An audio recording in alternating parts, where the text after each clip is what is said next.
Hello, good people, and hope you're having a good day. Tomorrow marks a day where some states are opening and allowing people to have some normalcy, which is to some extent reasonable. Now, I need your help. I truly need your help. I need you to help me reaching this video to 6 influential people in the African American community. These are Mr. President, POTUS 44, Mr. Barack Obama, Mrs. Michelle Obama, Miss Oprah Winfrey, Mr. Steve Harvey, Mr. Don Lemon, and last but not least, one of my colleagues, Dr. Jerome Adams, who is with me in the front line fighting this virus.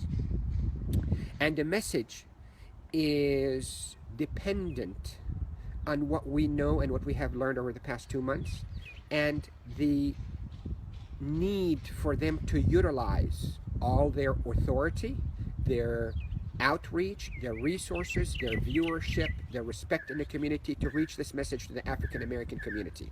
So, what we have learned so far, 3 solid facts about the African American community, and I feel that I need to mention those and not hide them or ignore them. Solid fact number 1, the virus is taking more African American lives and disproportionate to the community.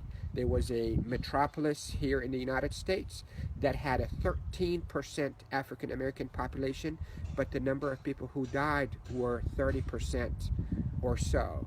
So African Americans are dying disproportionately higher than other minorities and the other population. Fact number 1. Fact number 2, just published that if your vitamin D level is adequate or a little bit above adequate, you will be among the group of people that will have a mild or a transient illness. And if vitamin D is very low, you will be most likely among the people who will be in the intensive care unit. This is a solid fact. Solid fact number 3. The people and the African Americans who are in the ICU who are not doing well have profound vitamin D deficiency.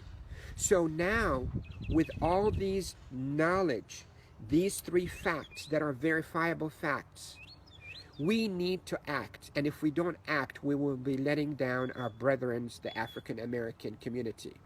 So as states are opening up, I need the President, Mrs. Obama, Mr. Obama, Miss Oprah Winfrey, Mr. Don Harvey, Mr. Don Lemon, and Dr. Jerome Adams to reach out to the African American community and encourage them to go have a blood test about vitamin D level.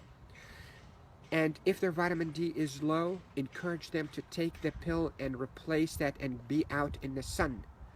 It is a $15 a month pill, sells over the counter, but can make a difference. So as a physician, do I want to make sure that I have enough ventilators in the ICU, or I can use all that resources and effort to prevent people from reaching the ICU? You can take vitamin D and see if that is going to help you to keep you out of the hospital and make this disease transient for you. So please, please, please, my viewership, please spread this video, share this video. Eventually, it will reach to the proper ears in the African American community, and eventually there will be a movement of awareness in this country and hopefully worldwide to check your vitamin D level, to take a replacement that is $10 to $15 a month as a cost, rather than making sure there is a $50,000 ventilator, there is a doctor, there is a nurse, there is a respiratory therapist, there is a ship, there is ambulances, and all that can be hopefully avoided with a simple treatment. So let's focus on going to the doctor the day the states open, get a blood test, and replace your vitamin D deficiency. With this, I wish you the best, and if you don't want to share it, that's fine, but you check your vitamin D level and correct it if you need it. Love you all. God bless.